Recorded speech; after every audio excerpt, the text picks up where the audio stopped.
भाई भाई जय हिंद साथियों, नमस्कार। कैसे हैं आप सब लोग? उम्मीद है सभी भाई बहन एकदम शानदार, लाजवाब, जबरदस्त, बेहतरीन, जिंदाबाद और सभी अपनी तैयारी में एक जबरदस्त और जोशीले शानदार वाले अंदाज में जुटे हुए हैं। आशा है भाई बड़ी मेहनत अपनी तैयारी के साथ आप सभी ने शुरू कर दी है और आप ये समझते हैं कि हमें केवल ना बस पढ़ते पढ़ते नहीं चले जाना है, हमें चीज़ों को रिवाइज भी करना है ताकि वो हमें एक लंबे समय तक याद रह सकें। आप में से बहुत सारे साथी रिवीजन को लेकर बड़ी गलती कर रहे होते हैं। उसके बारे में क्लास के अंत में मैं आपको 2-3 मिनट में चीज़ें कुछ बताऊंगा। मैंने कल भी कहा था कि रिवीजन क्यों ज़रूरी है। चलो उससे पहले मुझे आप सभी ये बताओ कि नोट्स किस किस ने बना लिए हैं, जल्दी जल्दी बताइए। आप में से अगर कोई भी साथी ये सोच रहे हों कि भाई मैं तो ना पीडीएफ से पढ़ लूँगा, पीडीएफ फ़ोन में सेव कर लूँगा, तो आप ये बड़े अच्छे से जानते हैं कि पीडीएफ फ़ोन में कितनी सारी सेव हैं। दुनियादारी की ईमानदारी से बताओ, क्या नहीं है? शॉर्ट ट्रिक की पीडीएफ है, ये पीडीएफ है, उस सब्जेक्ट की वो पीडीएफ है। पीडीएफ से कभी भी कोई विषय क्लियर नहीं होता। अब तक आपको ये अंदाजा लग गया होगा। इतनी गहरी बातें कहाँ पीडीएफ से क्लियर होंगी यार? केवल एक सूत्र थोड़े ना पढ़ना है, सूत्र में ये भी देखना है कि इमेज कहाँ बन रही है, सममित है, असममित है, सिमेट्रिकल है, एसिमेट्रिकल है, नॉन सिमेट्रिकल है। तो वो तमाम बातें हमें देखते हुए चलना है। क्या कहीं से कहीं तक ये पीडीएफ से आपको नजर आ जाएंगी? नहीं आएंगी। इसलिए हमें बहुत ज़्यादा ज़रूरी है, ये अति आवश्यक है कि हम बहुत गहराई में चलते हुए चीज़ों को लेकर चलें, अच्छे से उन्हें पढ़ें, समझें और अपना अच्छे से नोट्स बनाएं। चलो वेरी गुड, राधे राधे, सभी को नमस्कार। वॉइस का प्रॉब्लम बिल्कुल भी नहीं है, वॉइस ठीक है, वॉइस सब कुछ ओके ओके है। तो शुरू कर दें। चलिए, अभी तक अगर मैं बात करूं तो हम लोगों ने अभी तक डिस्कशन कर लिया है प्लेन मिरर को लेके, एक समतल दर्पण को लेके। फिर से मैं और थोड़ा ऊपर जाऊं तो बिल्कुल समुद्र की सतह पर चलते हैं। चैप्टर है लाइट, प्रकाश। थोड़ा नीचे चले तो हमने प्रकाश के बारे में थोड़ा सा इंक्वायरी करी, भाई प्रकाश के क्या क्या गुण हैं, क्या क्या सवाल आते हैं। फिर पता चला भाई प्रकाश की तो ना 9 घटनाएं हैं, 9 फिनोमिना हैं, जिनमें से 6 हमें पढ़ने हैं, 3 नहीं पढ़ने।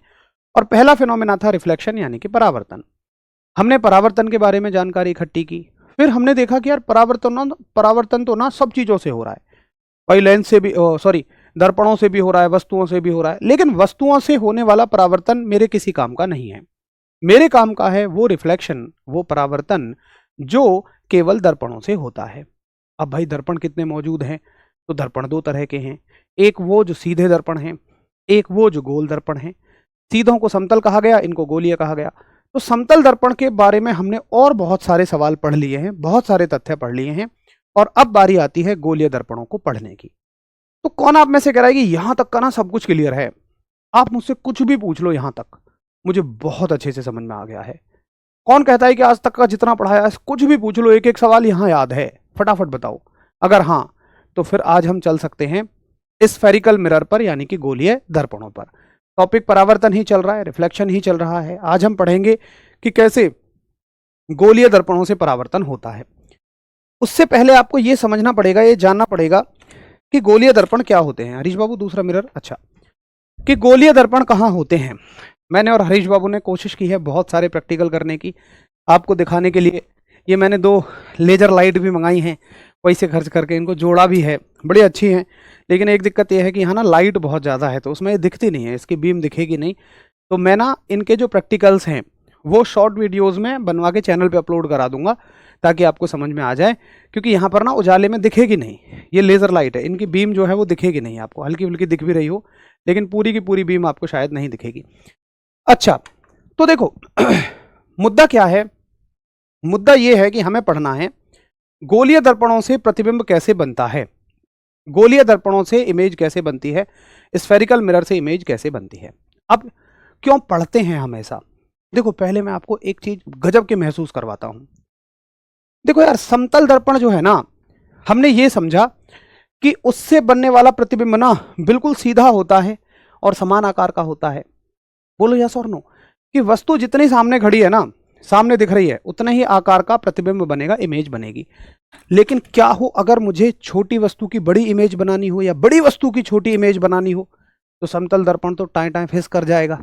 ये तो मेरे काम का नहीं है। फिर मेरे काम का कौन है? मेरे काम के हैं ये स्फेरिकल मिरर, गोलीय दर्पण। अभी के अभी फील कर लो, एक चीज देखो, देखो ये मेरे पास एक गोलीय दर्पण है। अब इन दोनों में फर्क क्या है, ये बाहर से उभरा हुआ है, अगर आप इनको छू पाते तो ये बाहर से उभरा हुआ है और ये यहां से दबा हुआ है, ठीक है। और दोनों पे पीछे पॉलिश है जैसी समतल दर्पण पे थी। अब मैं ना उसको लेता हूं जो दबा हुआ है। अब आप इसमें ना बड़े ध्यान से देखना कि आपको ना सामने की एलईडी देखो पूरी नजर आ रही होगी। हाँ मैं एलईडी पे लेकर जाता हूं, यहां ये एलईडी आपको पूरी की पूरी इसमें नजर आ रही है। ये चलो, अब मैं दोस्त इसको ना छोट पीछे करना शुरू कर देता हूं। ये देखो, तो इसमें एलईडी की जो इमेज है वो छोटी बननी शुरू हो गई है, क्योंकि आपको ना इसमें पूरी एलईडी अब थोड़ी सी छोटी छोटी नजर आएगी। ये देखो, दिख रही है? यहाँ ये देखो, ये देखो, अब एलईडी ना आपको इसमें थोड़ी छोटी छोटी नजर आनी शुरू हो गई होगी। तो मुझे क्या समझ में आ रहा है, और देखो और छोटी है, और देखो और छोटी है। तो मुझे क्या समझ में आ रहा है कि ये मिरर पता है क्या करता है कि अगर वस्तु के पास रखा है तो उसको बड़ा देगा, बड़ा दिखाई देगा, और जब पीछे पीछे ले जाओ तो छोटा छोटा दिखाई देगा, छुटका छुटका दिखाएगा वस्तु को। तो ये वस्तु का बड़ा प्रतिबिंब भी बना सकता है, छोटा भी बना सकता है। अब इसको तो रख दिया मैंने एक तरफ, और दूसरे वाले को उठा लूंगा जो उभरा हुआ है, बीच में से उभरा हुआ है। देखो जो बीच में से उभरा हुआ है ना, इसको मैं यहां रख रहा हूं और इतनी दूरी पर भी ये एलईडी की पूरी इमेज बना रहा है। देखो दोनों में कंपेयर करो, ये वाला जो अंदर से दबा हुआ है ये बना रहा है एलईडी की बड़ी इमेज। देखो ना पूरी एलईडी इसमें आ भी नहीं रही, क्यों नहीं आ रही? क्योंकि ये एलईडी की बड़ी इमेज बना रहा है। कितनी बड़ी है देखो, यहाँ से एलईडी शुरू हो रही है और अब भी एलईडी चल रही है, चल रही है, चल रही है, चल रही है, चल रही है, यहाँ खत्म हुई है। यानी कि ये बड़ी इमेज बना रहा है। और ये वाला देखो पूरी एलईडी इसमें समा गई। एलईडी इतनी बड़ी तो नहीं है यार, एलईडी तो बहुत बड़ी है, क्योंकि ये छोटी इमेज बना रहा है इसलिए इसमें पूरी एलईडी आ गई। और देखो इसमें मैं पीछे ले जाऊंगा ना तो एलईडी की इमेज और छोटी होनी शुरू हो जाएगी। और अब देखो कितनी छुटकू सी हो गई है ना, कितनी चुटकू सी इमेज दिख रही है आपको। तो ये कैसा मिरर है, ये कैसा दर्पण है कि इसमें इस दर्पण को वस्तु के सामने रखो तो भी छोटा बनाएगा, पीछे ले जाओ तो भी इमेज छोटा बनाएगा, ज़्यादा पीछे ले जाओगे ज़्यादा छोटा बनाएगा। ये क्या है, सामने रखोगे तो बड़ी इमेज बनाएगा और पीछे ले जाओगे तो छोटी बनानी शुरू कर देगा। अब आपको समझ में आया कि ये मिरर जो है ना, ये दर्पण जो है ना, वस्तु का छोटा प्रतिबिंब भी बना सकते हैं और बड़ा प्रतिबिंब भी बना सकते हैं। तो जहां मुझे छोटी वस्तु को बड़ा देखना हो या बड़ी वस्तु को छोटा देखना हो, वहां पर मैं इन मिरर का इस्तेमाल करता हूं। तो चलिए चलते हैं इन स्फेरिकल मिररों की जादूगरी पे। और प्लेन मिरर बहुत लिमिटेड था, लिमिटेड सवाल उससे बनते हैं, लेकिन ये थोड़ा सा बड़ा कंसेप्ट है, बड़ा टॉपिक है। तो एकदम दिल थाम के बैठ जाइए, एक बहुत जबरदस्त वाले सागर में आप गोते लगाने को तैयार हैं। चलो, तो मैंने लिखा आज हम गोलाकार दर्पणों से शुरू करेंगे, स्फेरिकल मिरर से शुरू करेंगे। और मैंने लिखा कि ये कितने मिरर होते हैं भाई? ये दो होते हैं। देखना रीच बाबू, ये रिमोट तुम्हारा। ये कितने तरह के होते हैं? ये दो तरह के होते हैं। अच्छा पहले देखो गोलाकार दर्पण की परिभाषा क्या है। बड़ी सिंपल सी बात इसने कही है कि भाई एक अत्यधिक पॉलिश किया हुआ वक्र पृष्ठ जिसका परावर्तक पृष्ठ एक खोखले कांच से काटा जाता है। बड़ी सी, अरे कितनी तोप चीज नहीं है यार ये जितनी लग रही है। बस हरीश बाबू ज्यादा मत पलटो यार, बच्चा कंफ्यूज हो जाएगा, बस यहां छोड़ दो, ठीक है। एक अत्यधिक पॉलिश किया हुआ वक्र पृष्ठ जिसका परावर्तक पृष्ठ एक खोखले कांच के गोले से काटा हुआ होता है गोलीय दर्पण कहलाता है। इसकी परिभाषा कहीं नहीं पूछी जाएगी कि क्या होता है गोलीय दर्पण, सिर्फ याद रखो यार गोल दर्पण गोलीय दर्पण होता है, बस कहानी खत्म, ठीक है। अब देखो ये दो तरह के होते हैं। कितने तरह के होते हैं? दो तरह के होते हैं। तो आप मेन हेडिंग लिखोगे गोलीय दर्पण। मैं थोड़ा सा लिख देता हूं आज, अगर मैंने लिखा हुआ होगा तो कोई बात नहीं है। हाँ नहीं लिखा हुआ ना, ये वाली चीज मैंने नहीं लिखी है, तो मैं यहां लिख देता हूं गोलीय दर्पण। और हम ये देख लेंगे ये कितने तरह के होते हैं। देखिए गोलीय दर्पण यानी कि स्फेरिकल मिरर। तो डेफिनेशन मैंने लिखवा दी, अब बस इसके प्रकार पढ़ लो कि कितने प्रकार के होते हैं। तो दो प्रकार के स्फेरिकल मिरर होते हैं। एक वो होते हैं जो बाहर से उभरे हुए होते हैं, ठीक है। अब मैं इनकी बात करता हूं। ये वाला मिरर जो है वो बाहर से उभरा हुआ है ना। और ये वाला कौन सा है? जो दबा हुआ है। अब देखो आप हमेशा इनका डायग्राम कैसे बनाते हो, सुनो। ये दर्पण जो है, ये मिरर जो है उभरा हुआ है ना। अब अगर मैं इसको ऐसे फ्लिप कर दूं, ऐसे घुमा दूं, तो मुझे बताओ आपको कितना हिस्सा दिख रहा होगा इसका? आपको सिर्फ इसका ये हिस्सा नजर आ रहा होगा, और उभरा हुआ हिस्सा कहाँ है? यहाँ। और जिस हिस्से पे पॉलिश है वो यहाँ है। ये देखो ना, ये पॉलिश है और ये उभरा हुआ हिस्सा है। तो जब आप किताब में इसको पढ़ते हो ना डायग्राम, तो ये डायग्राम पढ़ते हो कि आप बस उसको सामने से देख रहे हो और आपको सिर्फ ये इतना नजर आ रहा है। तो जब आप इसको यहां पर छाप दोगे ऐसे करके, तो मुझे ये पता लगेगा कि ये हिस्सा इसका उभरा हुआ है और जो दबा हुआ हिस्सा है उस पर क्या है? पॉलिश है। इस तरह से आप इसे पढ़ते हो एग्जाम में। और जब आप इस वाले को पढ़ते हो जो दबा हुआ है, जिसके उभरे हुए हिस्से पर पॉलिश है और दबे हुए से आप देख रहे हो, तो आप ऐसे पढ़ रहे होते हो इसको। यहां से सिर्फ सामने वाला हिस्सा आपको नजर आता है कि भाई एक दर्पण ऐसा है कि ये यहां से, सॉरी, दबा हुआ है ना, ये है यहां से दबा हुआ, यानी कि इसके बाहर उभरे हुए हिस्से पर पॉलिश है। तो आज तक आपने अवतल और उत्तल दर्पण के नाम पे, कॉनकेव और कॉन्वेक्स मिरर के नाम पे इन डायग्राम्स को रटा होगा। अब आपको रटने की जरूरत नहीं है। अब आपको ये समझ में आ गया होगा, अच्छा भैया ये होता है। तो हम बहुते चीजें रटते हैं। अब सुनिए, वो दर्पण जो उभरे हुए होते हैं, जो उभरे हुए होते हैं, बस सिंपल सी बात आप याद रखो, या ऐसे लिख लो अगर बहुत आराम से आपको लिखना है, कि वो दर्पण जो बीच में से कैसे होते हैं? उभरे होते हैं। बीच में से उभरा हुआ है, यानी कि मिड में से उभरे का मतलब होता है बल्ज, जो बाहर निकला हुआ होता है, और किनारों पर दबे होते हैं। यह सिर्फ इतना कह दो कि बीच में से उभरे हुए होते हैं, ज्यादा कंफ्यूजन की जरूरत ही नहीं है, ठीक। और ऐसे दर्पण जो बीच में से दबे हुए होते हैं, ये कैसे हैं? बीच में से क्या हैं? दबे हैं। यानी कि मिड में से क्या हैं? ये दबे हुए हैं, यानी कि इनको आप कह दोगे थिन, कह दोगे कि यहां से ये कैसे होते हैं? पतले होते हैं, सिंपल। तो इन दर्पण का नाम हम कहते हैं, जो दर्पण बीच में से उभरा हुआ होता है उस दर्पण का नाम हमने बनाया उत्तल दर्पण, यानी कि कॉन्वेक्स मिरर, ठीक। और इस दर्पण का नाम जो है हमने बनाया अवतल दर्पण, यानी कि कॉनकेव मिरर। अब देखो, एक बात बड़ी समझने की है यहां।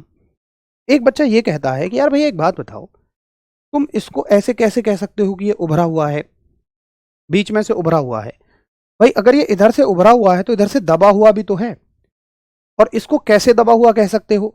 अगर ये यहां से दबा हुआ है तो यहां से उभरा हुआ भी है। मैं कहता हूं बात तो तेरी ठीक है भाई, लेकिन हम जो परिभाषा बनाते हैं ना, हम उस सतह के हिसाब से परिभाषा बनाते हैं, उस सरफेस के हिसाब से परिभाषा बनाते हैं, कि जो सरफेस, जो सतह, जिस सतह को हम देख रहे होते हैं, जिधर पॉलिश करते हैं उधर से परिभाषा नहीं बनाते हैं। जिधर हम पॉलिश करते हैं उधर परिभाषा नहीं बनाते हैं। जिधर से लाइट आके पड़ सके, रोशनी पड़ सके, प्रतिबिंब बन सके, उधर से परिभाषा बनाते हैं। तो इस पर इधर तो पॉलिश हो गई ना, तो परिभाषा कहां से बनाओगे? यहां से। इसमें इधर तो पॉलिश हो गई ना, परिभाषा कहां से बनाओगे? यहां से बनाओगे, ठीक है। ये बात सबको समझ आ गई। अब सुनो इनकी कलाकारी, ये तो बहुत आगे चल के समझेंगे अभी, कि कहां से दबेगा, कैसा प्रतिबिंब बनाएगा, छोटा बनाएगा, बड़ा बनाएगा, इसमें तो मजा ही आ जाएगा। अभी आगे देखो भाई, कल का टाइम टेबल ये है कि कल जो है, देखो चूंकि क्या है ना, कि ये बैच आपका एक लंबा चलने वाला बैच है, और इसमें आपके पास ना लोड बहुत होता चला जाएगा। अभी तो फिलहाल 5 दिन क्लास चली है, आज 5वां दिन है, शायद 6ठा दिन है, तो आपको ज़्यादा लोड नहीं लग रहा होगा। 5वां दिन है, Monday Tuesday Wednesday Thursday Friday. लेकिन अगर अभी इसको 2-3 हफ्ते हो जाए ना, तो आपको बहुत लोड लगना शुरू हो जाएगा, आपको रिवीजन के लिए समय नहीं मिलेगा। तो ये क्लास आपका मंडे टू फ्राइडे रहेंगी, सैटरडे और संडे आपको रिवीजन के लिए समय दिया जाएगा। आप ये समझो ही मत कि मेरा तो टाइम वेस्ट हो रहा है। उद्देश्य ये नहीं है कि सिर्फ पढ़ते पढ़ते चले जाओ, उद्देश्य ये है कि आपको रिवीजन भी करना है, आपको याद भी करना है। तो फ्राइडे, सैटरडे और संडे आपको रिवीजन के लिए दे जाएंगे। इस बैच की सारी क्लासेस मंडे टू फ्राइडे चलेंगी, ठीक है। अच्छा, केमिस्ट्री चलेगी फिजिक्स होने के बाद में। अब मुझे ये बात समझ में आ गई। अब देखो अगर मैं क्या करूं, यहां ना अंधेरे में थोड़ा दिखेगा नहीं, मैंने जुगाड़ तो पूरा का पूरा आपके लिए कम से कम 1000 रुपये खर्च करके 2 चीज़ें मंगाई, बट बात बनी नहीं। मैं आपको प्रैक्टिकल से दिखा दूंगा। अगर प्रैक्टिकली मैं करके दिखाऊंगा, अगर आपको ये किरणें दिख पाएँ जो इस लेजर से निकल रही हैं, जो कि नहीं दिख रही होंगी, शायद अभी थोड़ी बहुत दिख जाएगी, यहाँ हल्की फुल्की बोर्ड पे पड़ती हुई दिख जाएगी, इससे एक किरण निकल रही है, वो यहाँ बहुत रोशनी की वजह से नहीं निकल रही है। अगर क्या हो कि यहाँ से ना 2 किरणें निकल रही हैं, ये 2 लेजर की रोशनी निकल रही है, मैं प्रैक्टिकल में दिखाऊंगा आपको। क्या हो कि मैं इनके बीच में अलग अलग दर्पणों को रख दूं, अलग अलग मिरर को रख दूं, तो ये क्या करेंगे, देखो क्या करेंगे, वो मैं तब आपको करके दिखाऊंगा, अभी फिलहाल बस ऐसे ही समझ लो। देखो दोस्त, होगा क्या कि अगर कोई प्रकाश की किरण आ रही है और वो ऐसे चल के आ रही है, जंग जंग जंग जंग जंग जंग जंग जंग, और वो इससे टकराती है, तो वो क्या होगी ना, वो फैल जाएगी। ऐसे कोई किरण आ रही है, वो इससे टकरा के ऐसे दूर चली जाएगी। तो ये क्या करता है कि आने वाली किरणें जब इससे टकराती हैं उत्तल दर्पण से, कॉन्वेक्स मिरर से, तो ये उनको फैला देता है। और वहीं अवतल दर्पण देखो, कॉनकेव मिरर देखो, जब ये किरणें ऐसे ऐसे आके टकराती हैं, ऐसे और ऐसे, तो ये क्या करता है, इनको ना एक ही पॉइंट पर मिला देता है, ऐसे करके। लाइट बंद कर दूं? अरे नहीं, लाइट बंद करूंगा तो फिर देखो फोन से क्या होगा ना, ऐसे ऊपर से शूटिंग हो जाएगी, लेकिन लाइट बंद करूंगा तो कैमरा तो सामने ही है ना, फिर उससे शूटिंग कैसे होगी? तो इस वाले कैमरे से शूटिंग नहीं होगी, शूटिंग होगी 2 हाथ वाला कैमरा होता है, उससे मैं दिखा दूंगा आपको, मैं शॉट डाल दूंगा, कल परसों तक शॉट डाल दूंगा, वो आपको दिख जाएगा। लाइट बंद करके भी नहीं दिखेगा, ये लो मैं आपकी तसल्ली के लिए कर देता हूँ, बस पूरा ये ना बंद हो जाए सेटअप, कुछ कहीं बोर्ड और कैमरा ही बंद हो जाए। देख लो, अब ऐसे तो दिख रही हैं, ये दिख रही होंगी आपको, 2 लेज़र बीम निकल रही हैं, है ना, सामने की तरफ, लेकिन फिर उसकी इमेज प्रॉपर नहीं नजर आएगी। ये तो दिख रहे होंगे आपको, ये टंग टंग डूम 2 लेजर लाइट थी, लेकिन अब इसमें मैं वो कहाँ रखूँ, मिरर कहाँ रखूँ, रखूंगा तो वो दिखेगा ही नहीं आपको। कोई नहीं, उसको मैं वीडियो से दिखा दूंगा, उसकी चिंता आप मत करिएगा। चलो, तो ये अभी मान लो फिलहाल आप कि ये दर्पण क्या करता है कि इस पर जो किरणें आकर टकराएंगी, जो किरणें इस पर आकर टकराएंगी, वो इससे क्या हो जाती हैं, मिल जाती हैं। ठीक है, अब इसलिए इस दर्पण का नाम क्या दिया जाता है कि भैया तू तो यार लोगों के ना दिलों को बिखेर रहा है, तो इसका नाम हमने दे दिया अपसारी दर्पण, कि भैया सुन, तेरा नाम है अपसारी दर्पण, यानी कि डायवर्जिंग मिरर, कि तेरा नाम होगा डायवर्जिंग मिरर, तू तो यार किरणों को बिखेर रहा है ना। और ये क्या है, ये है, इसका नाम हमने दिया कि भाई तू जो है ना किरणों को इकट्ठा कर रहा है, तो इस वाले दर्पण का हमने नाम दिया अभिसारी दर्पण। अगर आप हिंदी पे थोड़ी अच्छी कमांड रखते हैं तो अभिसारी का मतलब इकट्ठा ही करना होता है, अभिसारी दर्पण। यानी कि तेरा नाम क्या है भाई, तेरा नाम है कन्वर्जिंग मिरर। अब सवाल क्या बनेगा, टक से सवाल बनेगा, यूं कैसे पूछो सुनो, कहेगा प्रकाश की 2 समांतर आती हुई किरणों को कौन मिरर इकट्ठा करता है, भैया अवतल दर्पण करता है, भैया कौन के मिरर करता है, कौन फैला देता है, भैया उत्तल दर्पण फैला देता है, कन्वेक्स मिरर फैला देता है। कौन सा ऐसा दर्पण है जिसे हम अभिसारी दर्पण कहते हैं? कन्वर्जिंग, अभिसारी का मतलब कन्वर्जिंग दर्पण, कन्वर्जिंग मिरर किसको कहते हैं? तो अभिसारी दर्पण अवतल दर्पण है, और भैया अपसारी दर्पण डायवर्जिंग मिरर तो अपना उत्तू भैया है, उत्तू भाई। तो आई बात आपको समझ में कि जी हाँ भैया, मुझे बहुत बढ़िया समझ में आ गया है। ये सवाल यहां से बनेगा और हमें इसको दिमाग में रखना है। अच्छा, अब एक और बात सुनिए, एक और बात बड़े ध्यान से सुनिए। आपको इमेज कैसे बनानी है, अपने मन में इनकी छवि कैसे बनानी है? आप ये कहो यार भैया ये जो है ना लोगों के दिलों को ना बिखेर रहा है, लोगों के दिलों को बिखेर रहा है, ये बुरा आदमी है यार, और ये लोगों के दिलों को मिला रहा है, ये बहुत ही अच्छा आदमी है। जो लोगों के दिलों को मिलाएगा वो बहुत ही अच्छा आदमी है, और जो लोगों के दिलों को बिखेरेगा वो बहुत ही बुरा आदमी है। सर जी इन दोनों के नाम में बहुत कन्फ्यूजन होता है, कौन क्या करता है। आज के बाद तुम्हें अपने नाम में कन्फ्यूजन हो जाएगा, मैं क्या करता हूं, लेकिन इनके नाम में नहीं होगा, ये मेरा तुमसे प्रॉमिस है, ऐसा मेरा वादा है। इसके बाद आपको कोनो कन्फ्यूजन नहीं होगा, ठीक है? तो जल्दी बताओ कि हाँ जी भैया मुझे आपकी ये बात समझ में आ गई है कि कौन सा दर्पण कैसन काम करता है और कौन से दर्पण का क्या क्या नाम होता है। अगर आपको समझ में आ गया हो तो फिर हम आपको गोलीय दर्पण से संबंधित कुछ बहुते बहुते इंपॉर्टेंट डेफिनेशन लिखवाएंगे। क्या क्या डेफिनेशन होंगी? अच्छा, मैं क्या करता हूँ ना कि इन डेफिनेशन को आपको समझा देता हूँ, पहले अच्छे अच्छे तरीके से समझा देता हूँ और फिर आप लिखते चले जाइएगा। मैं एक ही बार में सारी डेफिनेशन समझा रहा हूँ और उनको हमने स्लाइड में अच्छे से लिखा हुआ है, आप वहाँ से आराम से नोट कर लीजिएगा। चलो, थैंक यू। ऐसी फिजिक्स पढ़ी ही नहीं कभी, अच्छा लग रहा है आप पढ़ाते हो। थैंक यू, बहुत सारा आभार आप सभी का। नींद भाग गई, मज़ा आ रहा है, बहुत बढ़िया यार। बहुत सारे अच्छे अच्छे आपके कमेंट्स होते हैं, पॉजिटिव कमेंट्स होते हैं, तो उसके लिए बहुत सारा आभार, थैंक यू। और उसके साथ मेरी ना मेहनत और बढ़ जाती है, मतलब मुझे अंदर ही अंदर ऐसा लगता है यार ऐसा ना हो कि ये टॉपिक इनको बहुत अच्छा समझ में आ गया और कोई टॉपिक मुश्किल भी आएगा तो वो पता नहीं अच्छा समझ में नहीं आए, लेकिन ऐसा अभी तक हुआ नहीं है। और मैं आपको बता दूं कि टॉपिक आसान भी आएंगे, मॉडरेट भी आएंगे, मुश्किल भी आएंगे, वो डिपेंड करेगा कि आप कितनी मेहनत उसको कर रहे हैं सीखने में। मेरी तो हमेशा ही 100% मेहनत होती है, आप कितना ध्यान से सुन रहे हैं और कितना ध्यान से आप सीख रहे हैं। चलो, मुझे ये बात समझ आती है। अब सुनो, आपसे पूछेगा कि दर्पण से संबंधित कुछ मुख्य परिभाषाएं, और वहां से सवाल भी बनता है। देखना क्या, जैसे मान लीजिए मैंने एक ये अवतल दर्पण रखा, कॉनकेव मिरर रखा। अच्छा, जरूरी नहीं है कि आप अवतल ही रखो, आप उत्तल भी रख सकते हो, कोई दिक्कत नहीं है। तो वो डेफिनेशन सबके लिए सेम है। तो वो कहेगा सबसे पहले, चलो सबसे पहले इस डेफिनेशन को पढ़ते हैं कि ये जो दर्पण है ना, ये जो मिरर है, इसके बीचों बीच का पॉइंट क्या कहलाता है? तो देखो, इसके बीचों बीच का जो हिस्सा है ना, ये वाला, ये कहलाता है P फॉर पोल। इसको कहते हैं हम ध्रुव। मैं नंबर डालता रहूंगा। ये जो दर्पण के बीचों बीच का हिस्सा है, इसको हम कहते हैं दर्पण का ध्रुव, दर्पण का पोल। आगे पूरी फिजिक्स में ये खेल लंबा चलेगा। पूरी फिजिक्स में मैं बार बार यही कहूंगा, इस पूरे चैप्टर में दर्पण का ध्रुव, दर्पण का पोल, दर्पण का ध्रुव, दर्पण का पोल। आपको खुद समझ में आना चाहिए फिर कि भैया जी ये दर्पण के बीचों बीच के हिस्से की बात कर रहा है आदमी, ठीक है। अब जो रेखा इससे निकल के जाती है, आह भैया, ये जो लाइन इसके बीचों बीच में से हमने गुजरती हुई मानी, इसका नाम हम देते हैं मुख्य अक्ष। आप निश्चिंत रहो, इसकी परिभाषा मैंने लिख दी है ना, कि ध्रुव क्या होता है, दर्पण के बीचों बीच का हिस्सा। मुख्य अक्ष क्या होता है कि वो रेखा जो दर्पण के ध्रुव से होकर गुजर रही है। अभी बस आप इतना समझ लो, फिर इसको आगे पढ़ लेना।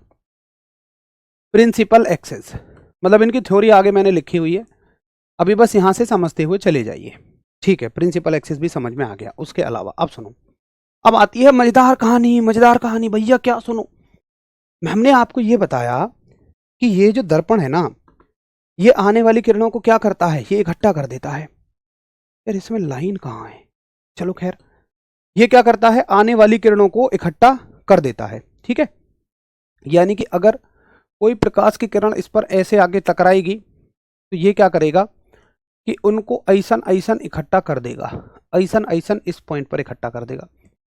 तो कोई भी अवतल दर्पण जिस पॉइंट पर किरणों को इकट्ठा करता है, उसको हम बोलते हैं उस दर्पण का फोकस, ठीक है।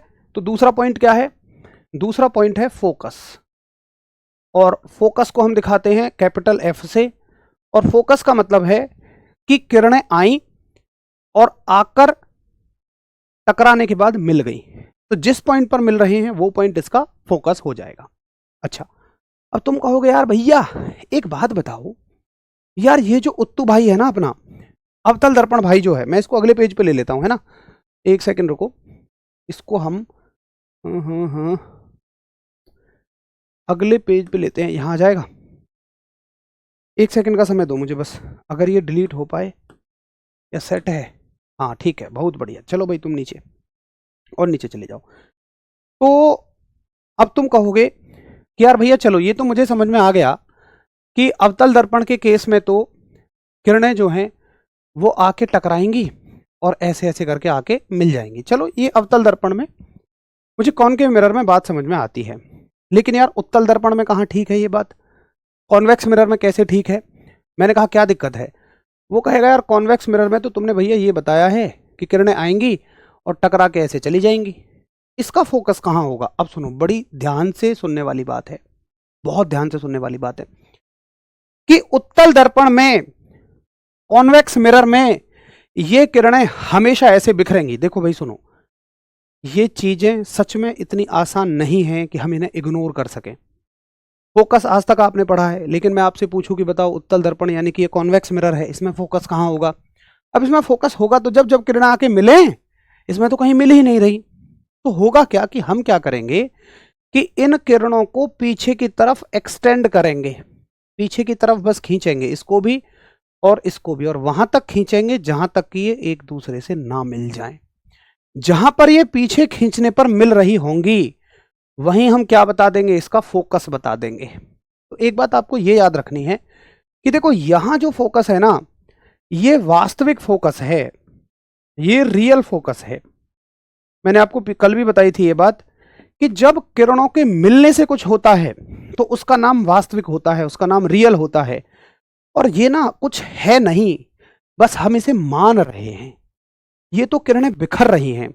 तो जब किरणों के बिखरने से कुछ भी होता है, चाहे वो प्रतिबिंब बने चाहे वो फोकस मिले, तो हम कहते हैं कि भैया ये ना आभासी फोकस है, ये ना बस इसका आभास हो रहा है, ये वर्चुअल है, ये रियल नहीं है। एक बार थम्स अप करो कि मुझे आभासी और वास्तविक फोकस का मतलब समझ आ गया। अब सवाल बनाएगा कि बताओ आभासी फोकस किसका होता है या वास्तविक फोकस किसका होता है, वो ऐसे पूछेगा कि बताओ रियल इमेज किसकी होती है या वर्चुअल इमेज किसकी होती है। वो ये सारी चीजें आपसे पूछेगा। तो जल्दी से बताओ। हाँ जी, मुझे आपकी ये बात समझ में आ गई है कि वास्तविक फोकस अवतल दर्पण का और आभासी फोकस उत्तल दर्पण का, रियल फोकस कॉनकेव मिरर का, वर्चुअल फोकस कॉन्वेक्स मिरर का। तो गहरी बात है ये। आज तक आपने सिर्फ फोकस पढ़ा होगा, बट आज आप ये भी पढ़ रहे होंगे कि कौन रियल होता है और कौन वर्चुअल होता है, कौन आभासी कौन वास्तविक। अब सुनो, बहुत सारे साथियों को मैं 100% कह रहा हूँ ये बात इतनी ही है जितनी मैंने आपको बताई है और उतनी ही समझ में भी आ गई, लेकिन फिर भी वो कह रहे हैं दोबारा समझाओ। उनको ऐसा लग रहा है जैसे इसमें कुछ अतिरिक्त समझ में आ जाएगा। जब मैं पहली बार समझा रहा होता हूँ ना, तब आप 100% फोकस रखो, उससे ज़्यादा कुछ नहीं होता, उससे ज़्यादा मैं किसी भी बार में नहीं समझा सकता। बड़ी सिंपल सी बात है, जब ये किरणें टकरा के लौट गई तो हमें फोकस चाहिए, और फोकस तो वहाँ मिलता है जहाँ ये किरणें मिले। तो मैंने इनको पीछे खींच लिया, बस बना, ये कुछ है नहीं, खींच सकता ही नहीं हूँ यार मैं ऐसा रियली में तो कर ही नहीं सकता। बस मैं क्या कर रहा हूँ, इनको पीछे मान ले रहा हूँ। सिर्फ इसमें इतना ही सुनना है, इतना ही करना है। मुझे पता है कि ये सबको समझ में आ गया है, बस आपको ऐसा लग रहा है जाने इसमें कुछ और मिल जाए। इसमें कुछ और है ही नहीं, सिर्फ इतना ही याद रखना है कि जो किरणों के मिलने से बने दैट इज द आभासी यानी वर्चुअल है। ठीक है, चलो, तो ये बात मुझे अच्छे से समझ में आ गई है कि आभासी फोकस क्या होता है और वास्तविक फोकस क्या होता है। बट अभी हम ये कह रहे हैं कि सिर्फ फोकस। चलो अगली चीज देखो, चाहे उत्तल दर्पण ले लो चाहे अवतल दर्पण ले लो, अगर मेरे मित्र सखा साथी बंधु आप इसको एक पूरा गोला बनाओ, ऐसे करके ऐसे करके ऐसे करके आप इसे एक पूरा गोला बनाओ, तो ये चलो और अच्छी कोशिश करते हैं, एक अच्छा गोला बनाने की कोशिश करते हैं। चलो ये पहले वाले से थोड़ा अच्छा है। तो इस गोले का कहीं तो एक सेंटर हमें मिलेगा, कहीं तो हमें एक केंद्र मिलेगा, यानी इसके बीचों बीच का कहीं तो हमें एक हिस्सा मिलेगा। तो इस हिस्से को हम कहते हैं वक्रता केंद्र। यानी कि तीसरा पॉइंट क्या है हमारा, तीसरा पॉइंट है वक्रता केंद्र। ठीक, वक्रता केंद्र यानी कि सेंटर ऑफ कर्वेचर। जो मैं समझा रहा हूं ना, ये सारा का सारा लिखा भी हुआ है, आप उसकी चिंता मत करिए। अब सुनो, ये तो सब समझ गए कि ये ना इस गोले का केंद्र है, बीचों बीच का हिस्सा है, लेकिन वक्रता केंद्र क्या है? क्यों ना हम इसको सिंपल केंद्र कह दें, क्यों ना हम इसको सिंपल सेंटर कह दें। क्यों सेंटर ऑफ कर्वेचर कह रहे हैं? सुनो, ये पूरे ना गोले का केंद्र नहीं है। ये क्या था, ये केवल एक गोले के हिस्से का केंद्र है, और गोले के हिस्से को हम कहते हैं वक्र। एक कर्व है, ये सिर्फ एक कर्व है।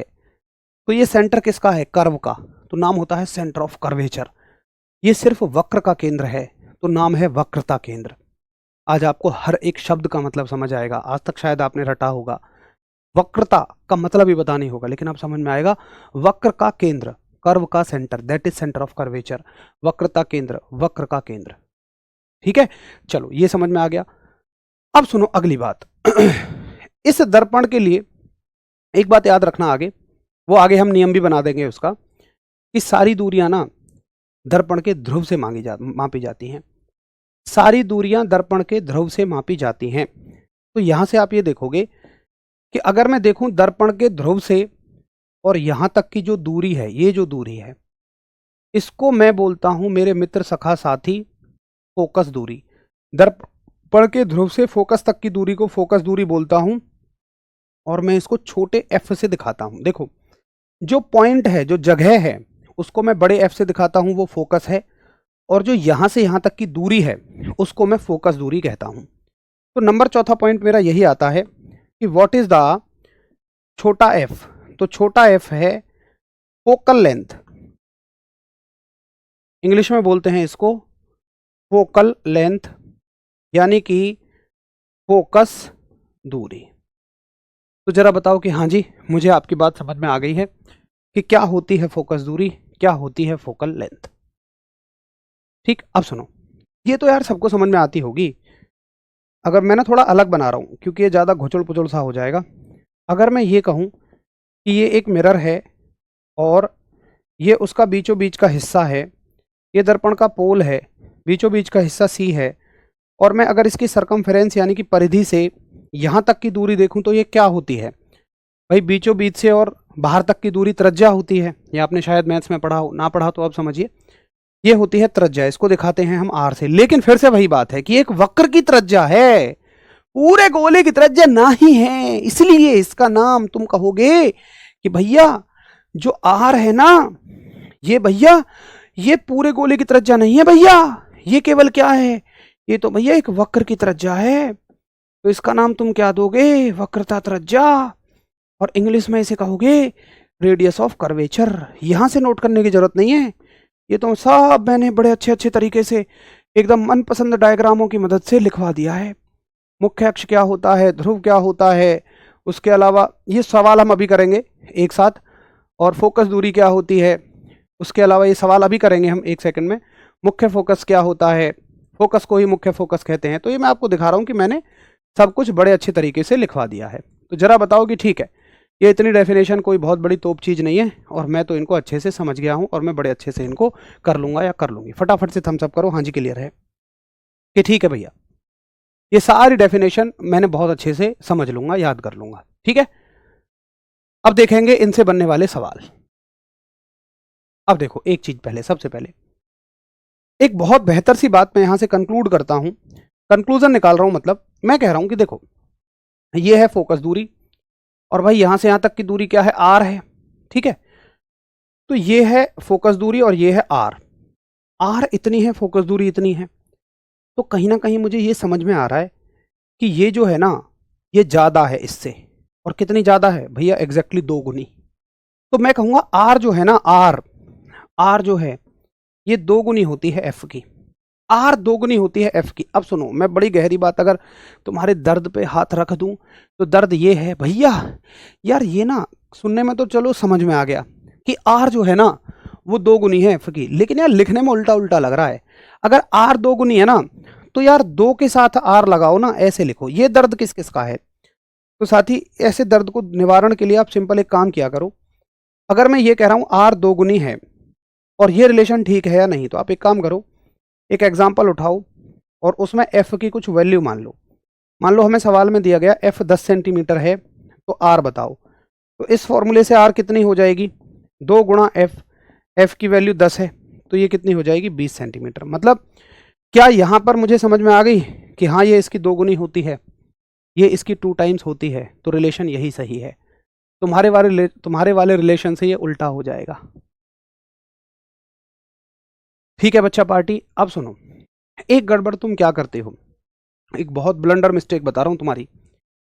तो मतलब पढ़ते तो हो लेकिन छोटी छोटी गलतियों के चलते गड़बड़ कर देते हो सब कुछ। देखो, हमने एक रिलेशन पढ़ा कि R बराबर 2F है। ठीक है, अब देखो अगर मैं इस 2 को यहां ले आऊंगा तो ये 2 ना नीचे आ जाएगा यहां, और F यहां बच जाएगा। तो मतलब ये तो दोनों बातें एक ही हैं। लेकिन बहुत सारे साथी क्या सोचते हैं, उनको सिर्फ कितना मतलब है कि इसमें ना कुछ 2 गुना वो गुना होता है, वो इसको भी सही मान बैठते हैं। और अगर मैं यहाँ F लिख दूं बटे 2 लिख दूं, यहाँ R लिख दूं, वो इसको भी सही मान बैठते हैं। लेकिन आप समझो कि ये उल्टी बातें हैं, ये गलत बात है। जब सवाल आता है मतलब हमने पढ़ा तो सही, लेकिन हमने क्या पढ़ा? हमने पढ़ा कि कौन किसका दो गुना है, सिर्फ इतना, कौन किसका डबल है। लेकिन हमने ये नहीं पढ़ा अच्छे से यार, आर एफ का डबल था या एफ आर का डबल था। तो आप समझना कि ये और ये चीज सही है, ये और ये चीज गलत है। इसमें आप गड़बड़ झाला कर देते हो, जो कि आपको नहीं करना है। अगर आप इतनी सारी चीजें समझ गए हों तो मुझे आज्ञा दो कि भैया जी अब हमें तुम कुछ सवाल करवाओ यार, कुछ क्वेश्चंस करवाओ। और मैंने आपको बता दिया कि आप कहाँ झोल मटोल चीजों में करते हो।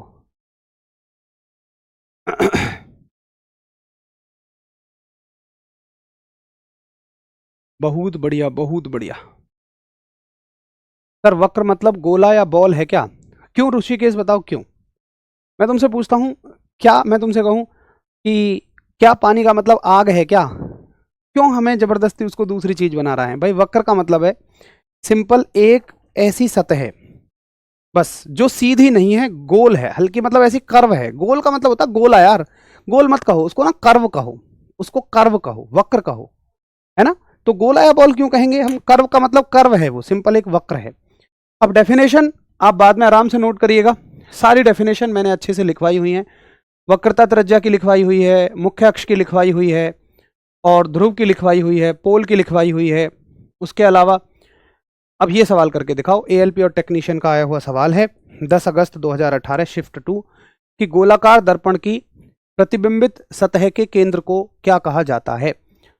What is the centre of the reflecting surface of A spherical mirror called? बताओ। ये कह रहा है गोलाकार दर्पण की प्रतिबिंबित सतह के केंद्र को क्या कहा जाता है? What is the centre of the reflecting surface of A spherical mirror is called? बताओ। अब बताओ तुम क्या उत्तर करोगे?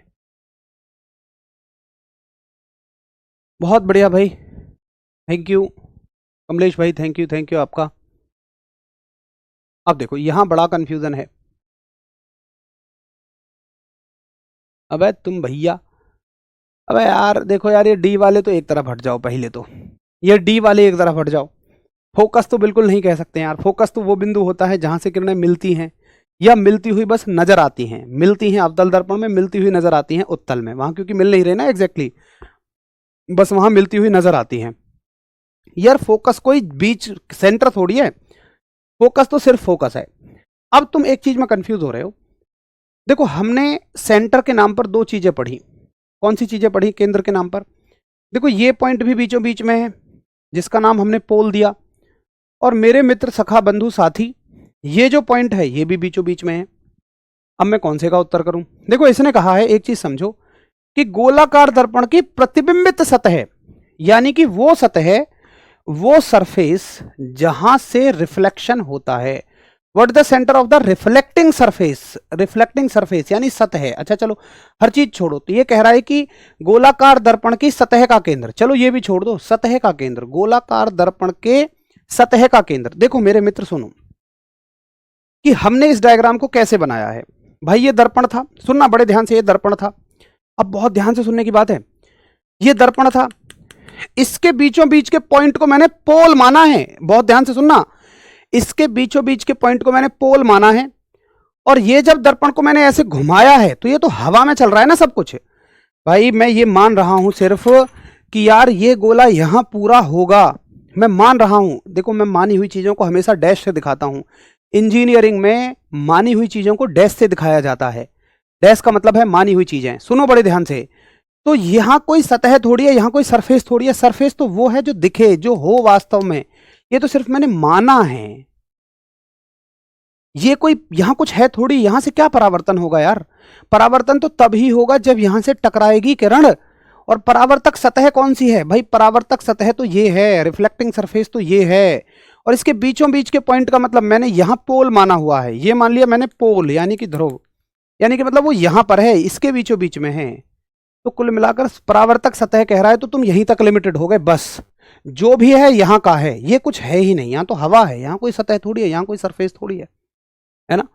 तो परावर्तक सतह कौन सी है? ये है भैया, यहां से होगा रिफ्लेक्शन, और इसके बीचों बीच का बिंदु क्या है? ठोक के बोलो, पोल है। सुनो दुनिया को वक्रता केंद्र लग रहा होगा इस क्वेश्चन का आंसर, लेकिन आप समझ गए कैसे खेलता है आपके साथ में एग्जामिनर। अगर वो कहे कि गोलीय दर्पण के वक्र का केंद्र क्या होता है, कर्व का सेंटर क्या होता है, तो तुम कह देना वक्रता केंद्र। लेकिन कहे कि प्रतिबिंबित सतह का केंद्र, रिफ्लेक्टिंग सरफेस का सेंटर, तो भैया कहना ध्रुव यानी पोल। अब समझ में आया आपको? फटाफट से बताओ कि ठीक है भैया, अब मैं गड़बड़ नहीं करूंगा। ठीक है ना मजेदार सवाल। तो ऐसे जब आप ऊपर ऊपर से पढ़ते हो ना, तो चीजें ऐसे गलत होती हैं, ये गड़बड़ झाला होता है। चलो अगला सवाल का उत्तर बताओ। अच्छा, एक नई परिभाषा और पढ़ लो। देखिए, एक परिभाषा होती है अपर्चर। अपर्चर का मतलब होता है द्वारक।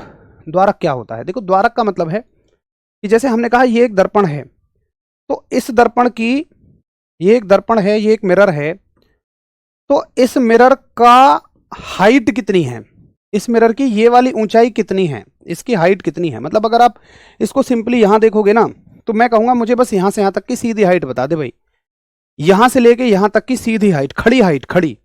ऐसा नहीं है इसमें दबा के देखूंगा, नहीं, ऐसा नहीं है कि ये वाली हाइट बता ना, मैं कहूंगा सिर्फ खड़ी हाइट बता दे कितनी है। इसी को हम दर्पण का द्वारक कहते हैं, मिरर का अपर्चर कहते हैं। सिर्फ ये जो चीज है, इसी चीज को हम दर्पण का द्वारक कहते हैं, मिरर का अपर्चर कहते हैं। ठीक है, चलो अपर्चर हो गया। फोकस दूरी की परिभाषा मैंने लिखवा दी है यहां। इसका उत्तर करो। आरआरबी ग्रुप डी 17 अगस्त 2022 कि गोलीय दर्पण के लिए वक्रता त्रिज्या आर और फोकस दूरी के मध्य सही संबंध क्या होगा? बताओ।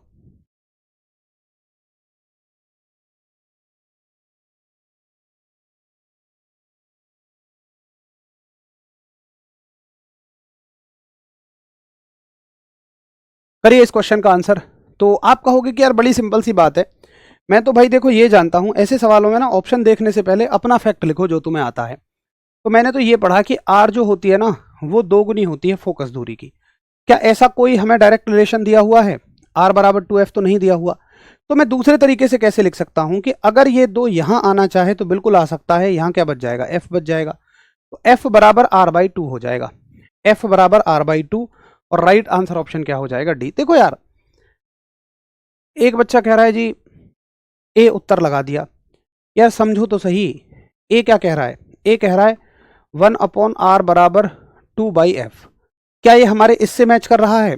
अगर तुम इसको देखो भी तो यहां इसकी मल्टीप्लाई कर दो, यहां इसकी मल्टीप्लाई कर दो। मतलब इसको सिंपल बनाने के लिए f की 1 में गुणा हो जाएगी और 2 की r में गुणा हो जाएगी। तो जरा बताना क्या ये और ये बात सेम है? नहीं यार, ये बात गलत है। ठीक है, ये बात गलत है। देखो यार, एक बहुत सिंपल सी बात मैं आपको बता रहा हूं। आप कोई भी एग्जाम दो, एग्जाम ऐसा नहीं होता कि हमेशा मुश्किल क्वेश्चन आते हैं। एग्जाम में हमेशा तोप सवाल आते हैं। हाँ, कुछ आते भी हैं तोप सवाल, और तोप सवाल ऐसे होते हैं उन्हें वो हो ही नहीं पाते हैं एग्जाम में। तुमसे नहीं, वो उससे भी नहीं हो पाएंगे जो उस एग्जाम का टॉपर होगा, वो भी छोड़ के आएगा। लेकिन कभी उन सवालों में ना सिलेक्शन नहीं होता। पेपर में देखो 3 तरह के सवाल आते हैं। अगर मैं आपको एक बड़ी अच्छी बात बताऊं, आप यूं मानो कि 60%, 30% और 10%। 10% सवाल ऐसे हैं जो बहुत हार्ड हैं, ये हमेशा छोड़ने के लिए बने होते हैं, इनको कोई नहीं करता।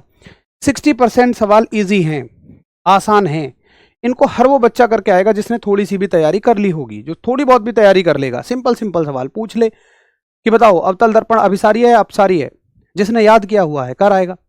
अब बात आती है इन सवालों की। ये सवाल 30%, देखो ये सवाल अगर आपने सही कर दिए तो आप रिजेक्ट होने से बच जाएंगे, क्योंकि इन सवालों में ये सवाल सिलेक्शन कराएंगे नहीं आपका, ये आपको सिलेक्शन से दूर ले जा सकते हैं अगर तुमने गलत की है। ये बड़े आसान आसान सवाल होते हैं, देखते ही होने वाले सवाल कि भैया बाबर की मृत्यु कब हुई, सन पूछ लेगा, वो हो गए। तो ये वो सवाल हैं, तुमने अगर ये गलत किए तो मौत है, फिर नहीं कोई भी बचा सकता। तो इनको वो भी कर देगा जिसने थोड़ा पढ़ा है, इनको वो भी कर देगा जिसने अच्छा पढ़ा है। बट कई बार जब जिसने अच्छा पढ़ा है अगर वो इनको गलत कर रहा है तो फिर उसे कोई नहीं बचाएगा। अब आते हैं ये सवाल, जिसने हल्का हल्का पढ़ा है ना ऊपर ऊपर से, वो यहां फ्लैट हो जाएगा। वो ये सवाल हैं, वो ये सवाल हैं जिसको सिर्फ ये पता है ना कि आर और एफ के बीच में ना 2 का संबंध है, उसके लिए ये भी बात सही है, उसके लिए ये भी बात सही है, उसके लिए ये भी बात सही है, उसके लिए ये भी बात सही है। उसको नहीं पता गहराई में अंतर, समझे? उसको, उसने पढ़ा दर्पण का केंद्र वक्रता केंद्र कहलाता है, उसको नहीं पता कि सरफेस का केंद्र पूछा है, सतह का केंद्र पूछा है। वो नहीं कर पाएगा ऐसे सवालों को। तो ऐसे सवालों को कौन, ये वो सवाल हैं, इनको कहता हूं मैं मीडियम सवाल। असल में तुम्हारा सिलेक्शन यहां छिपा हुआ है। अगर तुम्हारी ऐसे सवालों पे कमांड है, तुम ऐसे सवालों को एग्जाम में आप करके आ जाओ, तो ही तुम समझना तुम्हारा सिलेक्शन है। क्या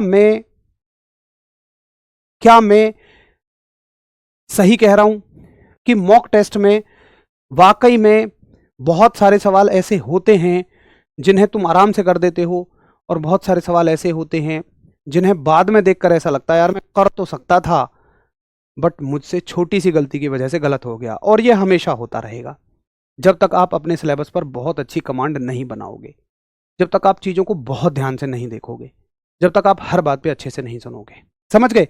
तो भाई यहां पर आपको कमांड बनानी है।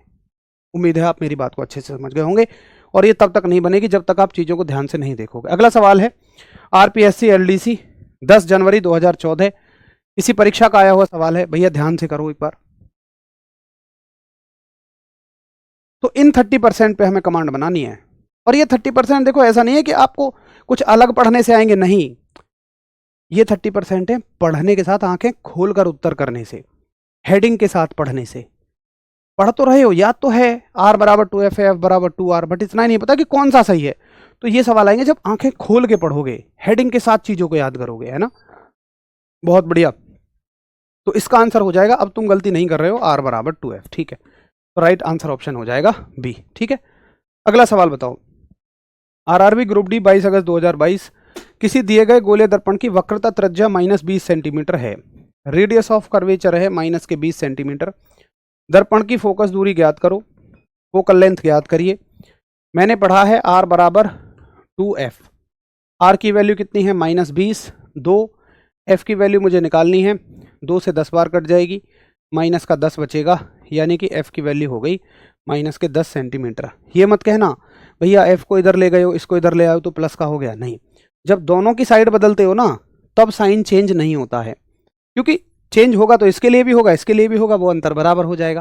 तो हम यही मान लेते हैं कि दोनों की साइड बदलोगे तो उत्तर नहीं चेंज होगा, इसको इधर ले आओ, इसको इधर ले जाओ, जैसा है वैसा ही रख लो, कोई दिक्कत नहीं है। तो F की वैल्यू आ जाएगी -10 सेंटीमीटर। अभी भी बहुत सारे साथी बी उत्तर कर रहे हैं, उनको यही फर्क, उनको वो माइनस की कद्र ही नहीं कर रहे। वैल्यू करो भाई, माइनस कहाँ चला जाएगा, माइनस है तो है। अगर ना दिया होता किसी भी ऑप्शन में माइनस, तो इसको कुछ और देता वो, बट अगर माइनस दे रखा है तब तो आपको उसकी कदर करनी पड़ेगी ना। मुख्य फोकस ये डेफिनेशन सब मैंने लिखवा दी हैं, और मेरे हिसाब से हाँ। अगला सवाल कि वह बिंदु जिस पर सभी किरणें मिलती हैं, बताओ वो कौन सा पॉइंट होता है जिस पर सभी किरणें आकर मिलती हैं। मैं फिर से रिकॉल करा दे रहा हूँ, ये एक अवतल दर्पण है, कॉनकेव मिरर है, और किरणें आकर जहां मिल रही थी, यानी कि ये वाले पॉइंट की बात कर रहा है वो, जिस पर सभी किरणें आकर मिलती हैं। बताओ जरा।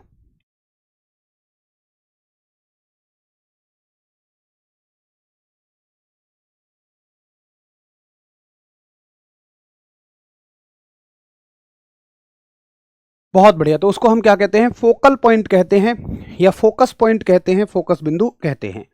तो साथी ये हो गया आज कि गोलीय दर्पण से संबंधित कुछ परिभाषाएं हैं, कुछ डेफिनेशंस हैं, वो आप सबने याद कर ली, और तुरंत ही आपने उनके 5-6 क्वेश्चंस भी कर लिए जो कि आपसे हो गए हैं। यही एक तरीका हम फॉलो करेंगे, जिस टॉपिक के साथ जो सवाल आता जाएगा उसका वही निपटारा करते हुए चले जाएंगे, ताकि बाद के लिए कुछ भी छूटे ही ना। बस आपसे मेरा नम्र निवेदन यही है, भैया रिवाइज करो। कल सैटरडे और संडे है, ना केवल फिजिक्स को बल्कि हर एक विषय को शुरू से लेकर रिवाइज करो। कंटेंट खत्म हो गया है, मैंने आपसे वादा किया था लास्ट में ये बताऊंगा रिवीजन क्यों जरूरी है, बस वो बता रहा हूँ। जिसको नहीं सुनना वो जा सकते हैं, जिनको सुनना है रुकिए। देखो बात ये होती है, मैं बहुत साइंटिफिक बात आपको बता रहा हूँ, हमारा दिमाग ऊपर वाले ने याद रखने के लिए बनाया ही नहीं है। क्यों नहीं बनाया, इसलिए नहीं बनाया। आप आज सुबह से सोचिए आपने क्या क्या किया। आप अगर कहीं बस में बैठे हुए जा रहे हैं तो आपने तमाम दुकानों पे लगे हुए पोस्टर, इश्तेहार सब पढ़े, जितने ठेले वेले सब बीच में आए सबके नाम पढ़े आपने, मशहूर इंदौरी पोहा, राम जलेबी की राम भरोसे की जलेबी, या अग्रवाल सैनिटरी भंडार, सब सुना आपने, सब पढ़ा। उसके अलावा दोस्तों से बातें की किसी तीसरे आदमी के बारे में, बहुत बेकार आदमी है यार, उससे तो बात भी करने को मन नहीं करता, किसी की तारीफें भी की होंगी, है ना। ये सब चीज़ें ये होती हैं। मतलब ऐसा ज़रूरी नहीं है कि हम पूरे दिन भर में केवल सिलेबस की चीज़ें पढ़ते हैं, बहुत सारी चीज़ें पढ़ते हैं। अब देखो हमारे दिमाग में वो चीज़ें रह गई, अब अगर ऐसी ही सारी चीज़ें इकट्ठी होती चली जाएं तो इंसान ना बहुत पगला जाएगा। क्यों? आपने देखा होगा, एक तो हमें सपने आते हैं, ड्रीम्स आते हैं, और ड्रीम्स क्या होता है कि कहीं ना कहीं कुछ ऐसी चीज़ें हैं, अब तक ज्ञात तो कुछ ऐसा है कि जो आपने कभी कहीं देखा है, सोचा है, उनका एक न्यूरॉन्स कनेक्शन बनते हैं इसमें। और बहुत विचित्रता भी है, कई बार ऐसा भी होता है कि आज तक जो चीज़ हमने नहीं देखी वो भी सपने में आती है, तो वो एक अलग क्वेश्चन मार्क है, वो तो भाई अलग की बात है। बट मैं अभी बता रहा हूँ कि ज़्यादातर सपने उन्हीं चीज़ों से आते हैं जो हमने देखी हुई होती हैं, दिन भर में सुनी हुई होती हैं, और हमारे दिमाग में उनका गहरा प्रभाव पड़ता है। अगर ऊपर वाला ऐसे ही हमें बना के छोड़ देता तो बड़ी समस्या होती, हम पगलाए रहते, सपने उल्ट पुल्ट सपने आते, कुछ भी हो रहा होता, कहीं जलेबी हमारे सर पे गिर रही होती, कुछ भी हो रहा होता, वही चीज़ें हमें बार बार याद होती, कुछ नई चीज़ याद ही नहीं होती। तो दिमाग क्या करता है कि जब आप सो जाते हो तो दिमाग ना फिल्टर करता है, वो इन्फॉर्मेशन को डिलीट करना शुरू करता है। और वो ऐसा क्यों करता है? उसको पता है यार, अगर नई इन्फॉर्मेशन, कल को नई इन्फॉर्मेशन आनी है, पुरानी नहीं हटाऊंगा तब तो बहुत सारी फर्जी इन्फॉर्मेशन हो जाएगी। अब उसके सामने ये चैलेंज आया कि उसको इन्फॉर्मेशन को डिलीट तो करना है, बट वो इन्फॉर्मेशन डिलीट नहीं करनी जो तुम्हारे काम की है। अब वो कैसे पहचाने कि कौन सी काम की है? तो वो ये देखता है कि किस इन्फॉर्मेशन के बारे में एक से ज़्यादा बार बात हुई।